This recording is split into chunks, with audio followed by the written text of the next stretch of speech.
मेरी पार्टी को भी बहुत तकलीफ है जो हुआ है उससे। मैं सिर्फ अपनी पार्टी से एक इल्तिजा करता हूं, मैं सब पार्टियों से इल्तिजा करता हूं, खुलकर ये तो कहो कि हम हुकूमत में कभी आएंगे, तो ऐसा नहीं। इसलिए इस पर मैं आप सभी, हमारे सारे पार्टी के लोग यहाँ मौजूद हैं, मैं आपसे इल्तिजा करूंगा और मैं प्रेस वालों से भी कि भाई आज हमारी बारी है, कल आपकी होगी और उसके बाद किसी और की होगी। ऐसा जब जुल्म होता है तो वो जुल्म रुकता नहीं है।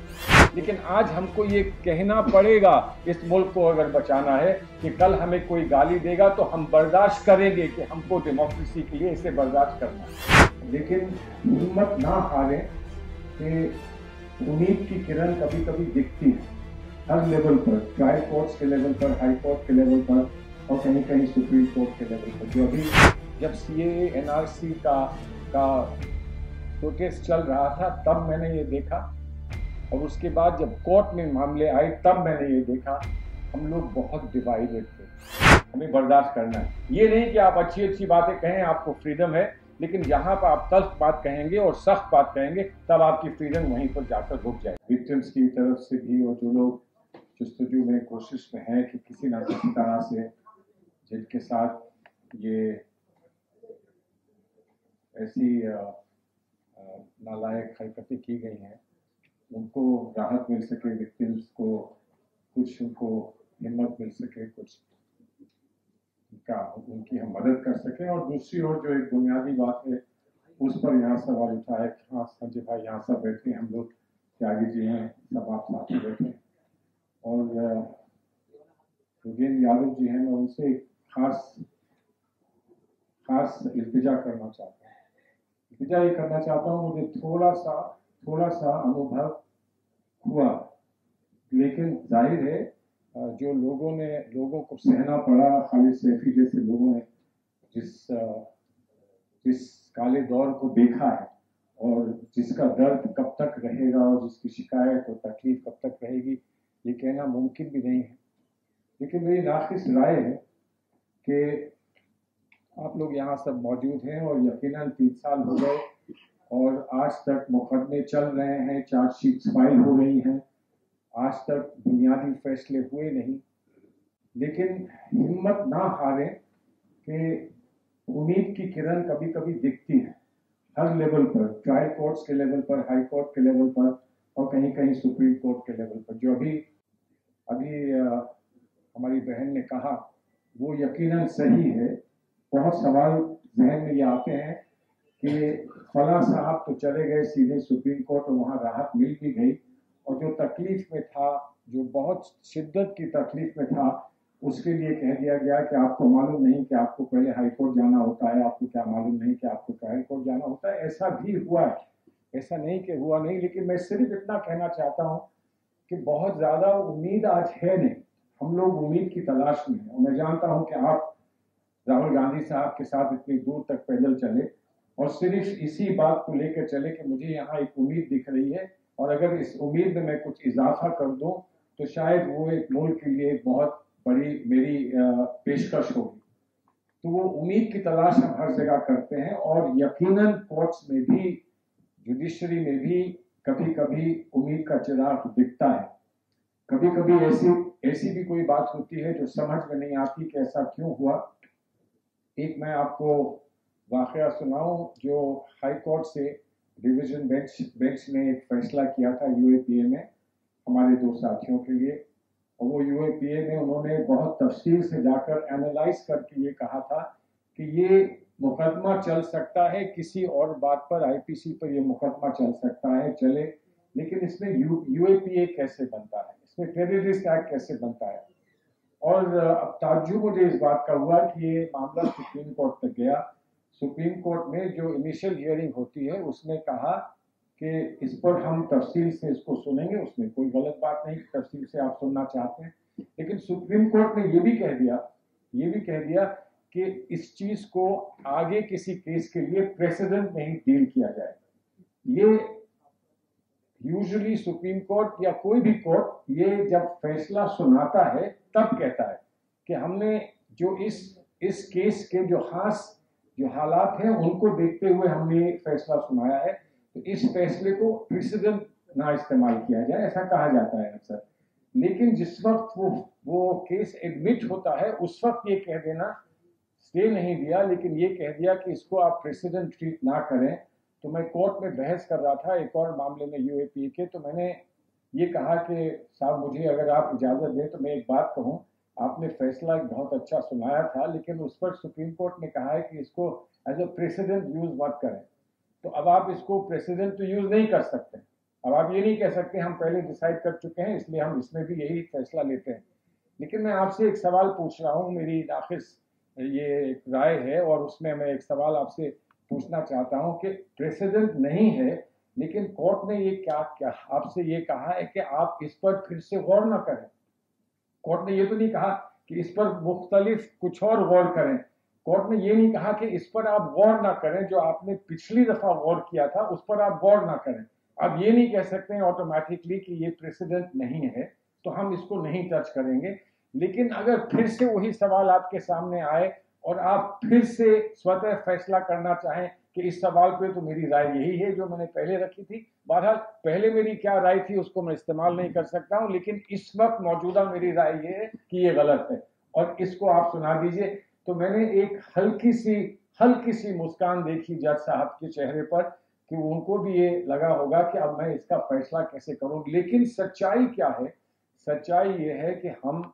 एक जगह जब सीएए एनआरसी का प्रोटेस्ट चल रहा था तब मैंने ये देखा, और उसके बाद जब कोर्ट में मामले आए तब मैंने ये देखा हम लोग बहुत डिवाइडेड थे। बीजेपी को और हुकूमत को कुछ करने की जरूरत नहीं थी, हम बहुत डिवाइडेड थे कि इसमें कौन लड़ेगा, कौन बहस करेगा, ये मुकदमा किसके पास जाएगा, इनको कौन ले जाएगा। इनसे कहा कि अभी आप मुकदमा मत करिए, किसी से कहा कि अभी जो एक मुश्तरक एक स्ट्रैटेजी होनी चाहिए थी कि इन मुकदमों को हम कैसे लड़ेंगे, माफ करिएगा हम वो नहीं स्ट्रैटेजी बना पाए। और हर एक ये सोचता रहा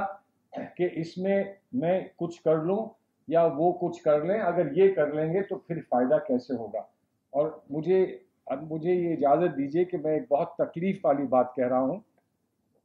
मैंने चिदम्बरम साहब से बात की, होम मिनिस्टर रह चुके हैं, मैंने उनसे बात की कि आप जामिया में और शाहीन बाग में चले जाएं तो अच्छा होगा, तो और वो बेचारे तैयार हो गए। मैंने बेइंतहा कोशिश की कि चिदम्बरम साहब को शाहीन बाग और जामिया पहुंचा दिया जाए, वो जाने को तैयार थे, 3 दिन वो तैयार रहे। लेकिन जो लोग तहरीक में मौजूद थे जिनका इन्वॉल्वमेंट था, और जाहिर है उनका हक बनता है, उन्होंने कहा कि ये होम मिनिस्टर रहे हैं, इन्होंने नक्सलियों पर वार किए थे इसलिए हम इनको नहीं आने देंगे। सवाल उस वक्त ये नहीं था कि नक्सलाइज के साथ चिदम्बरम ने होम मिनिस्टर रहते वो क्या किया था, अगर वो समझते हैं कि गलत किया था उनसे कह देते, अपने घर बुला के चाय पिलाकर कहते कि इस मामले में हम आपसे इख्तिलाफ रखते हैं, हम इसमें आपके साथ नहीं हैं। लेकिन उस वक्त हिंदुस्तान का होम मिनिस्टर, अगर जो रह चुका है होम मिनिस्टर, आकर ये कहता कि इन बच्चों के साथ ज्यादती हो रही है तो पूरी दुनिया सुनती कि हिंदुस्तान का एक माना हुआ होम मिनिस्टर ये कह रहा है। मैं सिर्फ इसको इसलिए कह रहा हूं, हो सकता है कि लोगों की राय सही रही हो सकता है कि गलत हो सकता है कि हम उनकी तकलीफ ना समझ पाए हों, लेकिन हमारी जो जद्दोजहद थी, उसकी जो स्ट्रैटेजी थी, उसमें हम कहीं कमजोर पड़ गए कि उसका लीडर कौन था। हर एक लीडर बनना चाहता था या कोई भी लीडरशिप नहीं लेना चाहता था, उसकी वजह से हम वहां नहीं पहुंच पाए। अब मैंने जो इशारा किया था योगेंद्र यादव साहब के लिए, वो इशारा ये था कि मेरी पार्टी को भी बहुत तकलीफ है जो हुआ है उससे। मैं सिर्फ अपनी पार्टी से एक इल्तिजा करता हूं, मैं सब पार्टियों से इल्तिजा करता हूं, खुलकर ये तो कहो कि हम हुकूमत में कभी आएंगे तो ऐसा नहीं होगा। हमने अभी तक नहीं कहा हिंदुस्तान में किसी ने कि हम आएंगे तो ऐसा नहीं होगा, और ऐसा नहीं होगा उसके लिए हम एक तरतीब तैयार करेंगे, हम एक सिटीजन्स राइट्स का एक मसौदा तैयार करेंगे कि ऐसा कभी कोई पुलिस वाला ना कर पाए। बहुत सारी कोशिशें हुई हैं हिंदुस्तान में, पहले भी हुई हैं और यूपीए के दौरान भी हुई और लोगों ने भी की हैं, लेकिन अभी तक जो कुछ भी मदद हो पा रही है वो जो जजेस हैं, जो साफ जहन के जजेस हैं, वो कर रहे हैं। अभी पॉलिटिकल पार्टीज ने खुलकर ये नहीं कहा है کہ ہم ایسا پھر کبھی نہیں ہونے دیں گے. تکلیف ہوگی اس میں, آپ کو گالی دینے کا اگر ہم موقع دیں گے تو ہمیں تکلیف ہوگی, آپ گالی دے رہے ہیں, لیکن آج ہم کو یہ کہنا پڑے گا اس ملک کو اگر بچانا ہے کہ کل ہمیں کوئی گالی دے گا تو ہم برداشت کریں گے کہ ہم کو ڈیموکریسی کے لیے اسے برداشت کرنا ہے, ہمیں برداشت کرنا ہے. یہ نہیں کہ آپ اچھی اچھی باتیں کہیں, آپ کو فریڈم ہے, لیکن جہاں پر آپ تلخ بات کہیں گے اور سخت بات کہیں گے تب آپ کی فریڈم وہیں پر جا کر رک جائے گی. تو آپ جو بھی تحریک چلا رہے ہیں, میں آپ کے لیے آپ کے ساتھ پوری طرح سے آپ کی ہمدردی میں یہاں موجود ہوں, رہوں گا, لیکن میں آپ سے التجا کر رہا ہوں کہ ایک گرینڈ اسٹریٹجی بنائی جائے کہ جو بھی حکومت میں آئے, جیسے بھی آئے, وہ پھر ایسا کر نہ پائے اپنے کو بچانے کے لیے یا کسی اور پر اس طرح سے پیش آنے کے لیے, وہ ایسا پھر کر نہ پائے. ایسا کوئی چارٹر بنے, ہمارے کانسٹیٹیوشنز میں امینڈمنٹ ہو, نئے قانون بنے, نئے ججز کو اس بات کے لیے ٹرین کیا جائے کہ پہلے دن تو کہہ دیں کہ صاحب یہ تو ہینس کرائم ہے, تو ملک کے خلاف ہے, اور اس کے بعد پھر 3 سال بعد کہیں یہ تو کرائم بنتا ہی نہیں ہے اور آپ کو بیل دے دیں 3 سال بعد. جہاں جہاں بحث ہوئی ہے, پولیس نے یہ نہیں صرف کہا ہے کہ انہوں نے ملک کی مخالفت میں کچھ کیا ہے, پولیس نے جگہ جگہ یہ کہا ہے کہ انہوں نے چکا جام کرنے کا ایک اعلان کیا تھا. اب چکا جام بھی اگر ایک ٹیررسٹ ایکٹ ہو گیا ہے اس ملک میں تو پھر کیا بچے گا. تو اس لیے اس پر میں آپ سبھی, ہمارے سارے پارٹی کے لوگ یہاں موجود ہیں, میں آپ سے التجا کروں گا, میں پریس والوں سے بھی, کہ بھائی آج ہماری باری ہے, کل آپ کی ہوگی, اور اس کے بعد کسی اور کی ہوگی. ایسا جب ظلم ہوتا ہے تو وہ ظلم رکتا نہیں ہے, اس ظلم کو ایک نیا وکٹم روز چاہیے ہوتا ہے, اس خوراک کے لیے وہ کہیں بھی جا سکتا ہے. تو آج ہم جاگ جائیں, ہماری شکایت ہو تو وہ بھی ہم سے کہہ دیں, کسی اور کی شکایت ہو تو وہ بھی ان سے کہہ دیں, لیکن کہیں کہ اب آگے ایسی شکایت